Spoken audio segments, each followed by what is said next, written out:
A monk is one who is separated from all and united with all. A monk is one who regards himself as linked with every man, though always seeing himself in each. Through always seeing himself in each. The man who always dedicates his first thoughts to God has perfect prayer.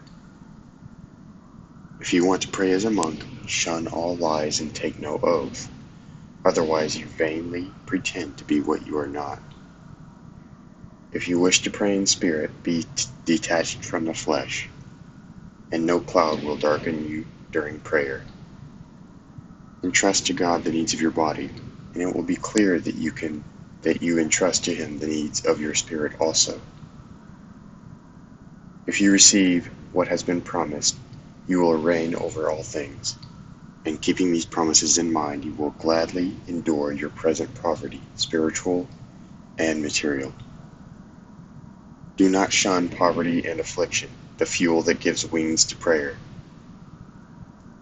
Let the virtues of the body lead you to those of the soul, and the virtues of the soul to those of the spirit, and these in turn to immaterial and principal knowledge.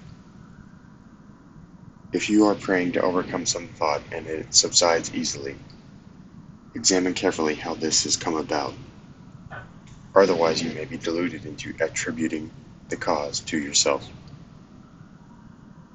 There are times when the demons suggest thoughts to you and then urge you to rebut them with prayer, whereupon they withdraw of their own accord, so as to deceive you into imagining that you have begun to overcome such thoughts and to rout the demons. If you pray to overcome a passion or a demon who is troubling you, remember the words, "I will pursue my enemies and overtake them, and I will not turn back until they are consumed. I will dash them to pieces, and they shall not be able to stand.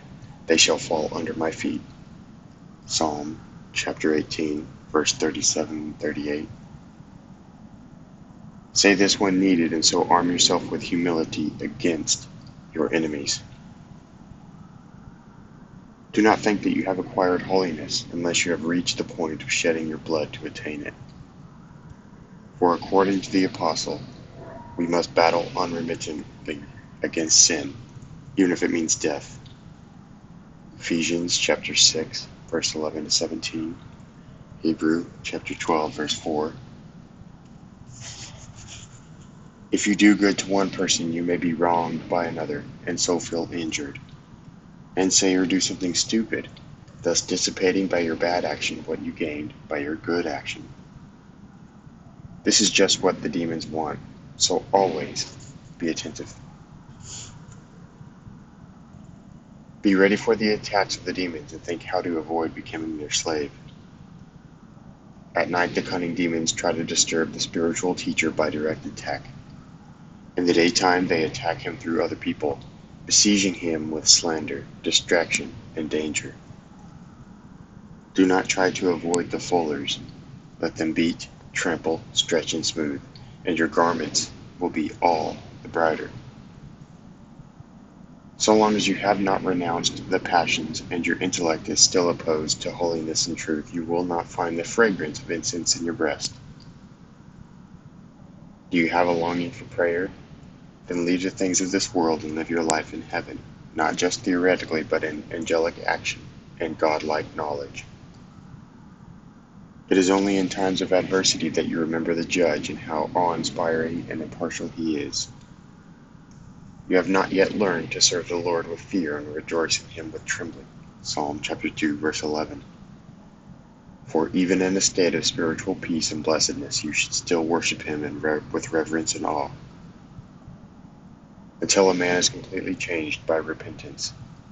He will be wise always to remember his sins with sorrow and to recall the eternal fire which they justly deserve.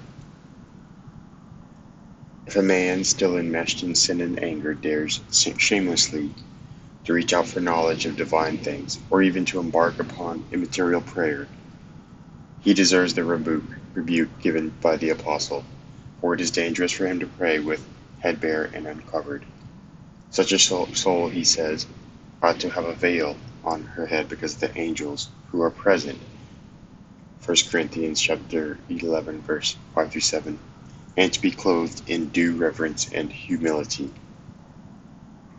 Just as persistent staring at the sun and its noonday brilliance will not cure a man suffering from ophthalmia, so the counterfeit practice of fearful and supernal prayer, which is properly to be performed in spirit and in truth, will in no way benefit an intellect that is passionate and impure. On the contrary, such practice will provoke the wrath of God against the intellect. If he who is in want of nothing and shows no favors did not receive the man coming with a gift to the altar until he was reconciled with his neighbor who had something against him. Matthew chapter 5, verse 23 to 24. Consider how much we must be on guard and use discrimination if we are to offer at the spiritual altar incense that is acceptable to God. Do not delight in words or in glory.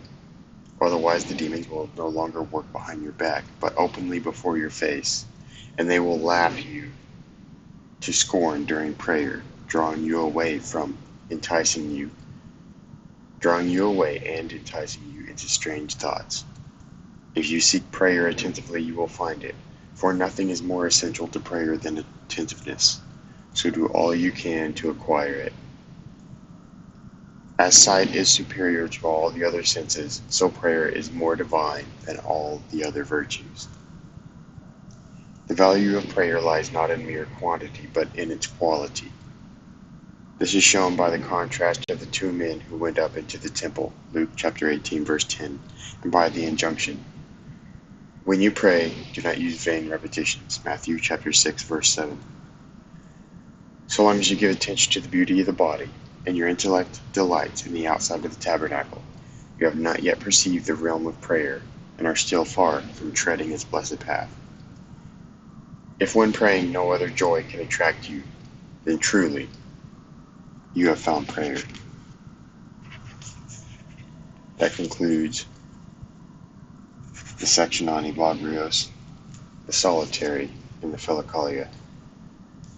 And we'll then move on to St. John Cassian.